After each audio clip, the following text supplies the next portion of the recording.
Hello there, and how nice that you have come to watch this very first live lace making with questions and answers. Of course, I have no idea will I be continuing this in future, as this is how to say more like a technical tryout for other purposes as well. But then, if I'm trying new technologies and techniques, so why not to use them for lace making as well? And as I can see, there's already a couple of comments. Alessandra from Rome, Italy. Thank you for your warm greetings. How nice to know that you're there following. And from Ireland, greetings as well. Oh yes, and I forgot that if I want to show those greetings to you, I must click them. This is the multitasking stuff I need to learn how to do if I'm doing all procedures by myself. Yes, seems to work quite well.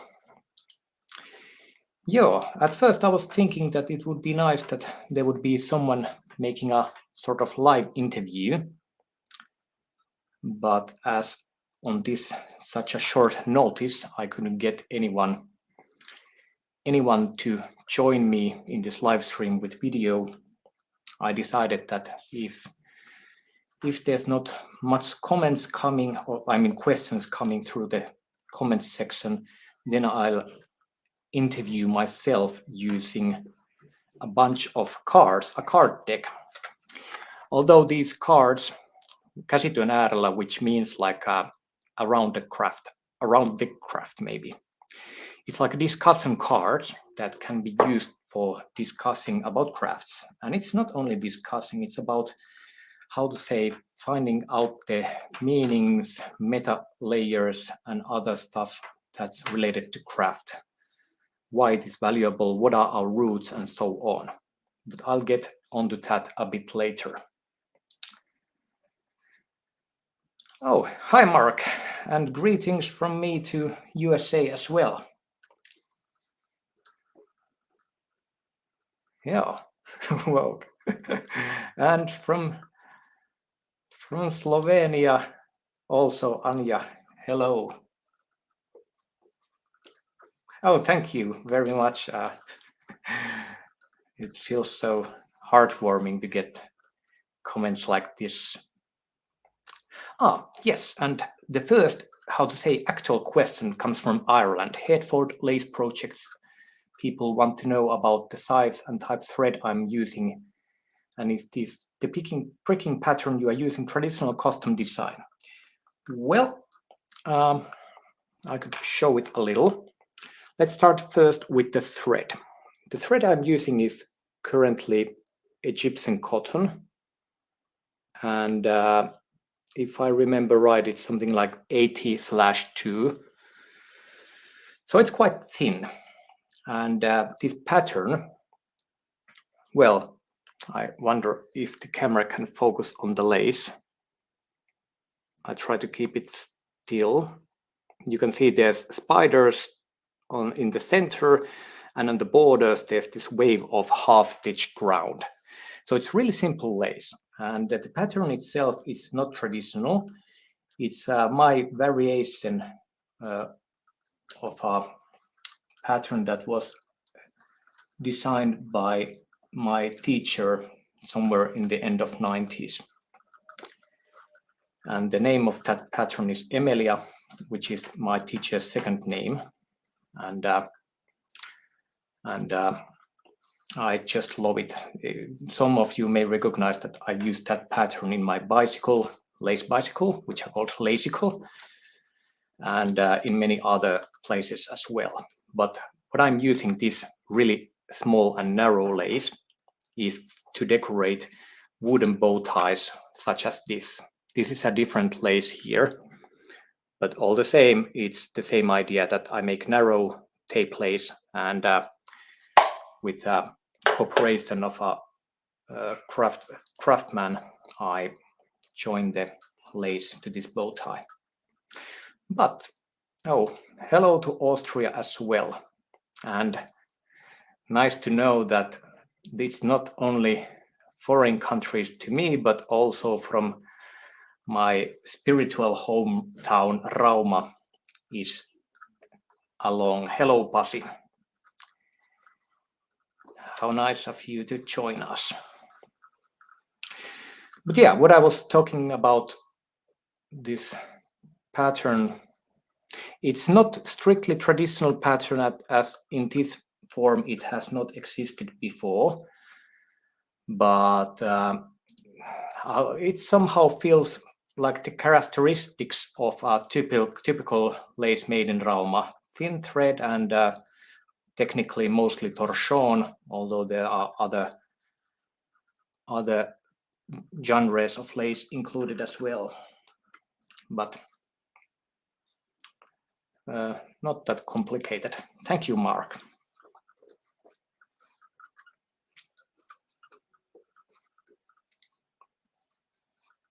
Yo, thank you, Ireland, for your question. It's nice to know that there's like a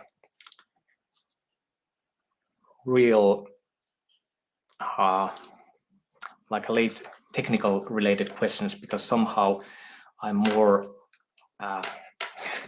capable of answering the technical questions, as it's like a simple in the sense that there are always an answer for the question. Hello again, Pasi.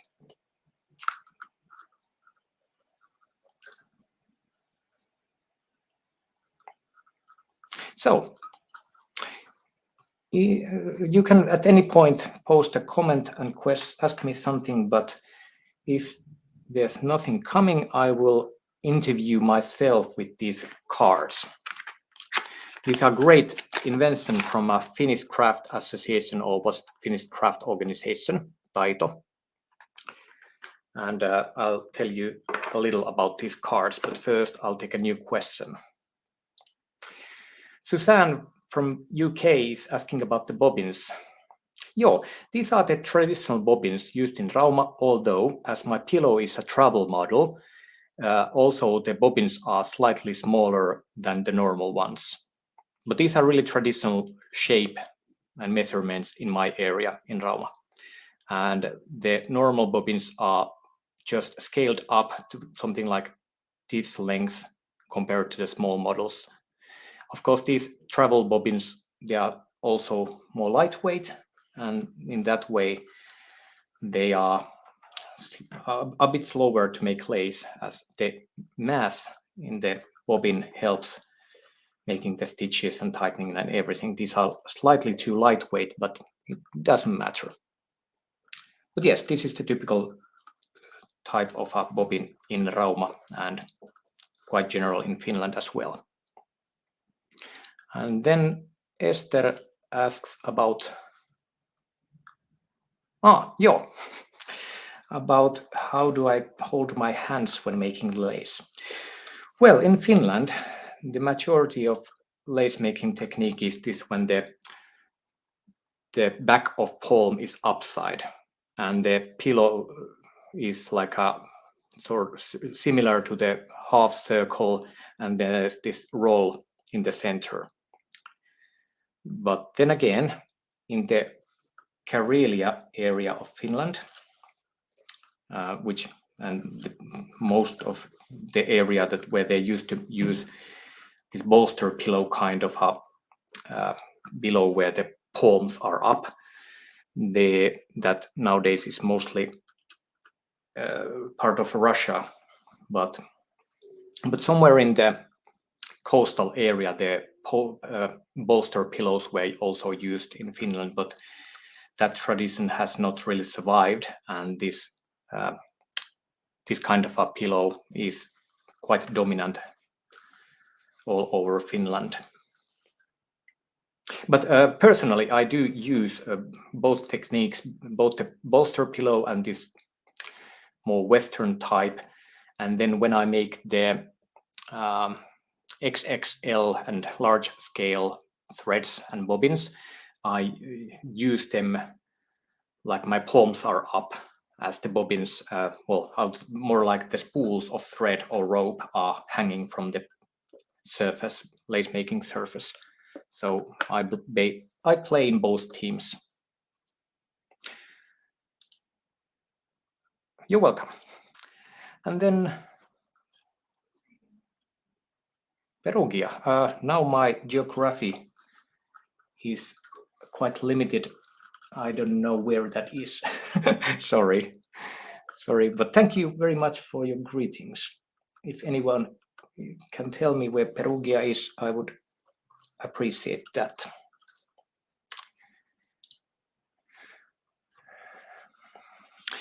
Well, for Pasi's questions about the word for bobbin, well, the English word for bobbin, which Finnish is nypylä or Rauma dialect knypylä. The bobbin doesn't mean not only bobbin lace bobbin, but it's like a spool, something that holds the thread. For example, in sewing machines, there's bobbins that hold the lower thread. But in different languages, there's special words for bobbins. But in English languages, nypylä is bobbin, and that's it. I hope this clarified. Italia, that's where Perugia is. Thank you, Maria. Although I have no idea how to pronounce it, but Perugia, let's hope that it's close to like that. Okay, now I'll get the first card. And as I promised to tell you a little of the cards, they are divided into 5 different categories. Like the first one is the tradition of craft, or craft tradition. Second is the skill itself, like our craft skill. Third comes like a communal craft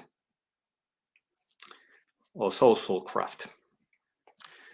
Fourth is well-being in craft. And the fifth and last one is craft influencing, like influencing, I don't know, would it be on like a society level, or it's in any way.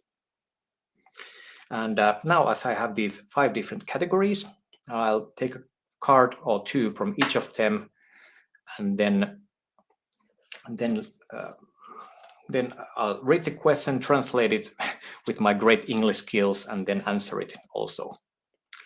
So let's take a random card, like from maybe here. Okay. This will be interesting. So, Finnish people can read it from the screen, so I'll just try to translate it to English, not read it in Finnish.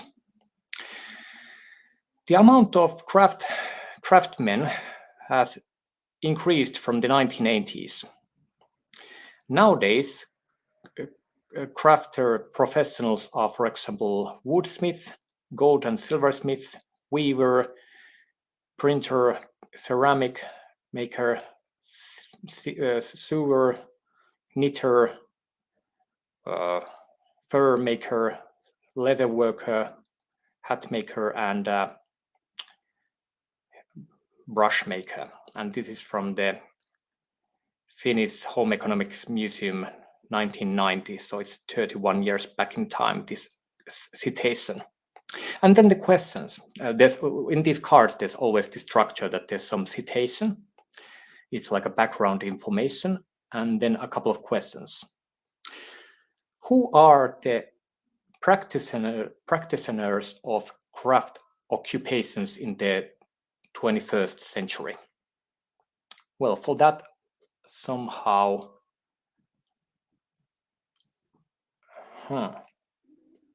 that leads to the question how to define craft. In a way, coding feels like craft, but then again, it's not working with craft equipment. And if you want to limit the definition of craft using some craft equipment, then this immaterial stuff is not really suitable. Well, somehow those people who take old things, not only clothes but stuff, and modify them, tune them, and find a new use for them, and then all those bloggers and vloggers who may knit and do other kind of craft and put the output into social media. Those are also like the 21st century crafters. And the second question is, what occupations are craft works, like craft of occupations? Oh, that's a tough question. I'll skip this. And then, what craft occupations are needed in 50 years? Well, for this, I would say anything that requires repairing and fixing skills, as I believe that because of their limited resources, natural resources and energy, we cannot just use and spend waste resources as we do nowadays. We will start to have manufacturing more durable things that we can fix, and not only with professional repair people, but also by yourself at home. And everybody needs those craft skills. And many craft occupations, at least on my opinion, will be related to fixing things in 50 years. Let's see how wrong or right I am when the 2071 comes. Oh, and Esther posts a comment. Yes, exactly. This card deck is made for like a conversation starter. You can take them with your friends, for unknown people, strangers, and any bunch of group of people. They don't have to have a close connection with crafts, because everyone still has some understanding of crafts, even though they don't practice it themselves. So it's a really great one. This particular deck of cards is only in Finnish and Swedish, so unfortunately there is currently no English version, but maybe I'll pass this idea forward in case there would be demand for such. Because now that the deck is made and it's really good, the translation process is not that difficult anymore. Maybe some localization. I mean, if there's some cards that are really, really, restricted to Finnish culture or Finnish history or something that other people couldn't understand easily, then they might be modified. But the idea itself is really good. Thank you, Esther.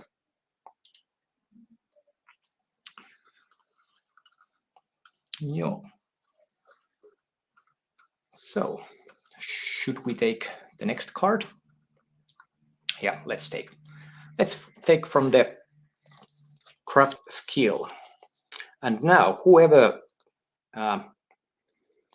is the fastest commenter can say which card from the right. There's like maybe, I don't know, 20 cards maximum, or 15. So first commenter who says which card counting from the right, like first, second, third, fourth, and so on. So I'll pick that one. Who's the fast one? Or am I alone in this stream?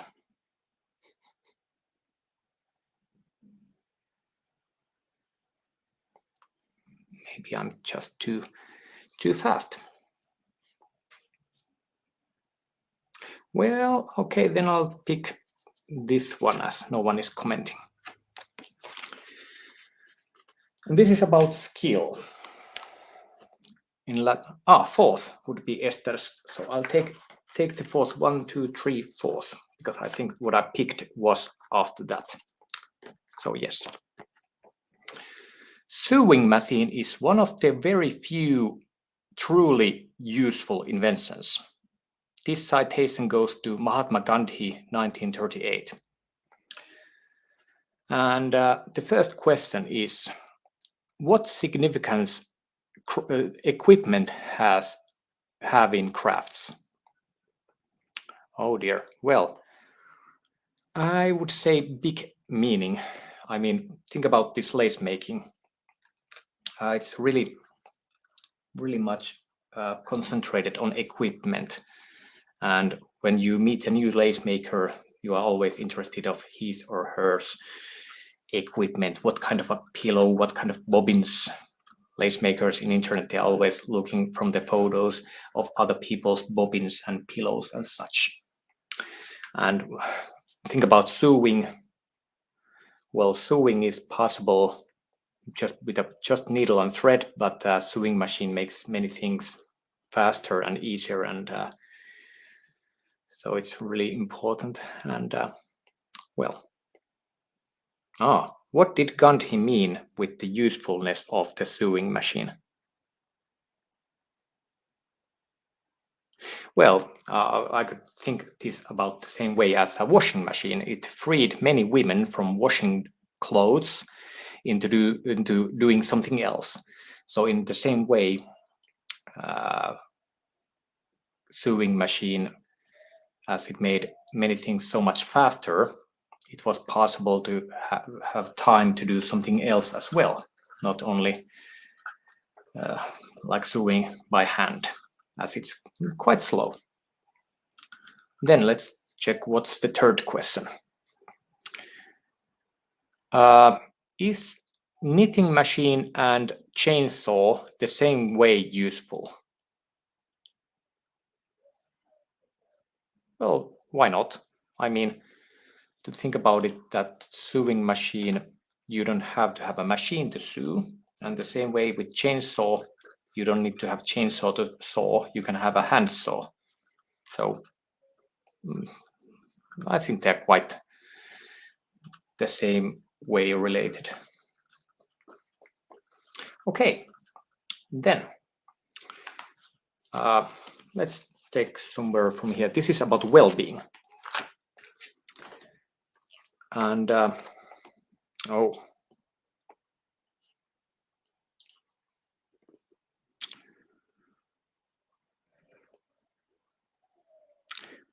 with the feeling of controlling craft, we can learn to tolerate the changing circumstances around us.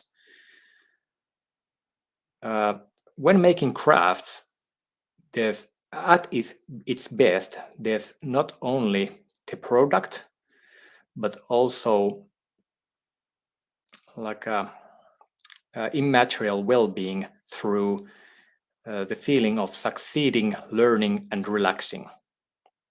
And this citation is from some publishing from Finnish art craft Taito Pirkanmaa organization.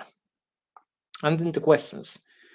What meaning has handmade products to you? Well,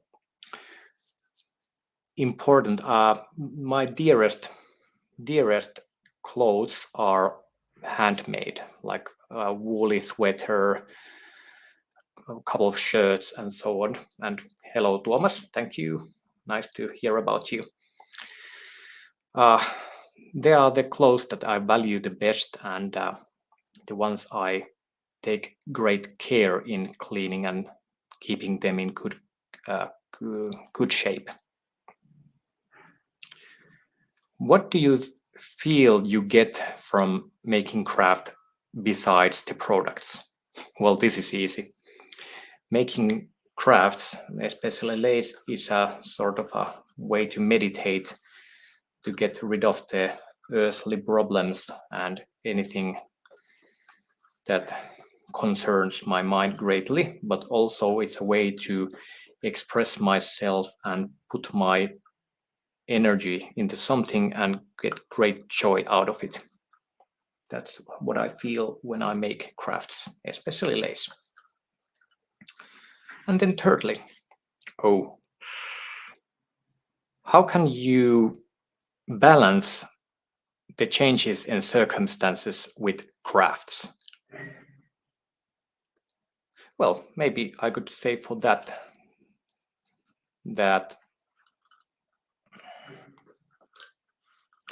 for example, with work stress and everything, there's this counterbalance what you get from the craft, and then it's easier to tolerate the stress. And secondly, as there's lots of this new neurological research about how making things with hands and how it is related to memory, learning, and everything. When you need to acquire new skills, new information and stuff, it would be good to make something with your hands, craft, so that it would help you to acquire those new skills. So in that way, I could see the craft as a means to balance problematic circumstances. Yeah. Whew. Tough questions. We have 2 decks to go, and I think I will be just having 1 card from each deck. The next topic is about influencing through craft. And now a comment, please, counting from the left. There's 2, 3, 4, 5, 6, 7, 8, 9, 10, 11, 12, 13, 14, 15, 16 cards. 16 cards. And whoever is the first commenter, which card from the left, I will pick that. But waiting for that, we'll get Esther's question. Oh, yeah. Esther, last week I was having a concert where I was making lace, actually with this pillow, with a musician. And my hand movements were transformed into sound, so I was like an instrument. And it is in this concert, I broke the thread twice. And when I was fixing it, joining the new thread attached to the old one, the rings, these smart rings, recognized my hand movements, and one lace maker after this concert told that she could hear my hand movements when I was joining joining the threads. But unless there's a truly breaking thread, I won't be breaking it on purpose. Although, if such happens, then I will just bear this burden and fix it on live. Now that I have confronted it a couple of times, I'm not afraid of it anymore, and and I think I could handle it again. But I'm not wishing it. It's a quite nervousing moment. Yeah, but thank you for your compliment on this multitasking. It's not that easy, but practice makes perfect. And this is good way also to, push one's limits and develop yourself when making something under pressure. So if you well, thanks, Esther. Let's show the comment that of course you're not wishing my thread to break, but if it would happen, I would just go with the flow. But any comments on which card, starting from the right? There were 16 cards that you can choose from on this influencing with craft.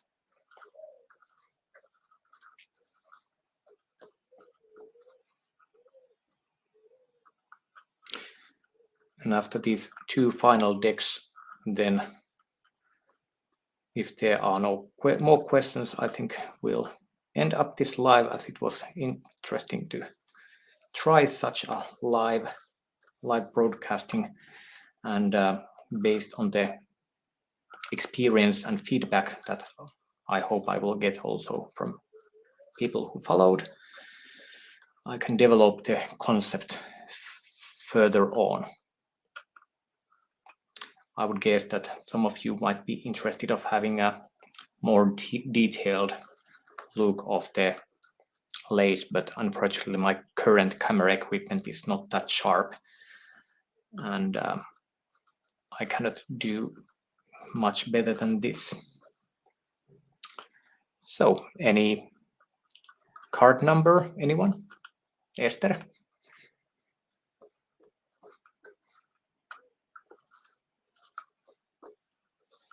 I wonder what is the delay with YouTube and Facebook for these comments. I have no idea. It would be interesting to know.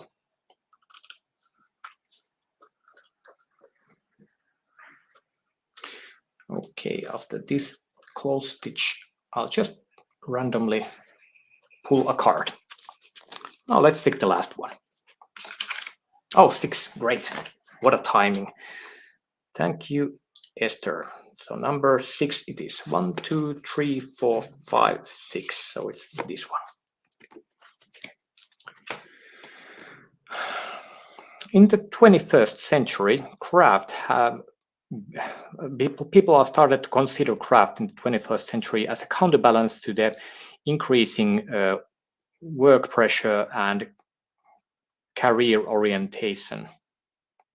This citation is by Minna Haveri, who is a researcher of arts and also an art educator. So then the questions. Well, now it feels like I already answered this kind of question, but in what kind of situations craft making offers you counterbalance to other life? Well, any situation. I mean,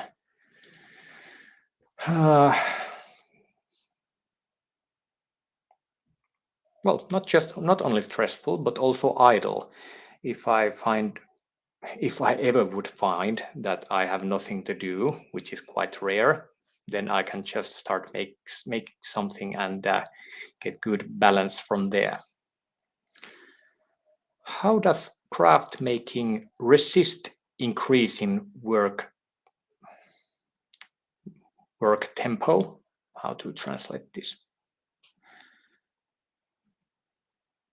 Well, I would think that craft making resists this increasing tempo of work by the fact that making craft forces you to concentrate and stop yourself around a subject.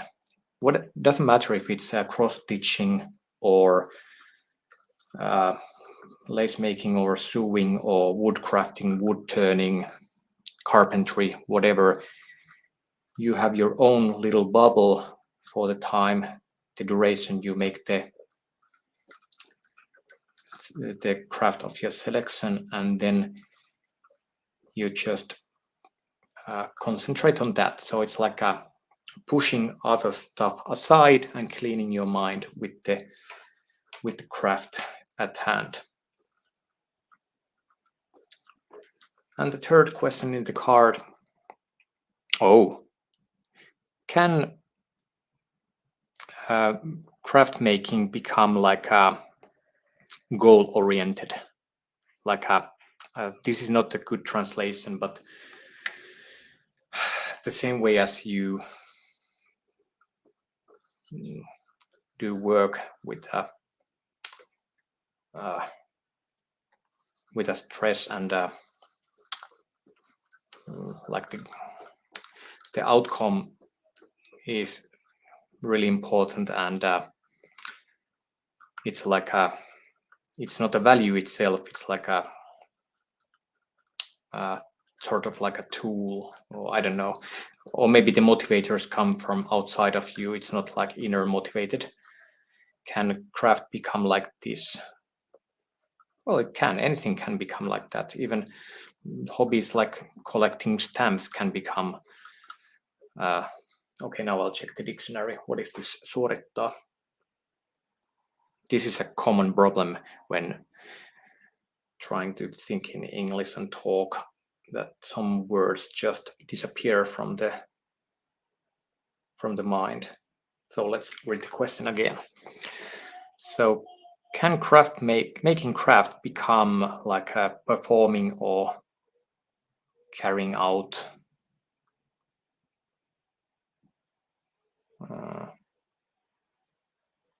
well, I don't know if any of these words apply well, but it has a negative connotation. Yeah, thank you, Esther, by joining us. I'm really happy that you were there and also participated, so I didn't have to talk alone myself, even though there were other people as well. But I think I'll soon be quitting the session anyway, as I have work to do. I need to earn my living and such. But based on the experience, and if you have any ideas or comments, you can contact me through Instagram, Facebook, email, and so on, so that you can give me comments and ideas regarding this concept of live lace making with questions and answers, or whatever. Whatever comes to your mind. So let's take a final minute, and if there's no questions coming during the final minute, then I'll quit this session. So countdown has started. And during the time, I will just make lace.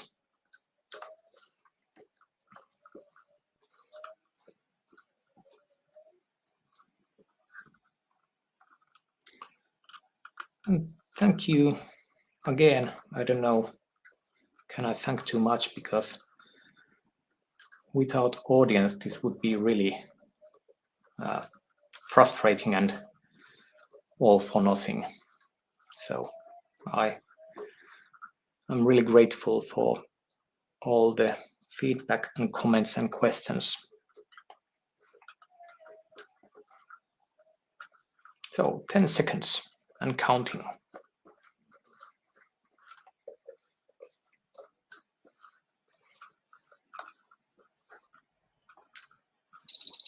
Okay, time's up. So, yes, and the final comment comes from USA, Florida, from Vladus. Thank you, and my warm greetings to you as well.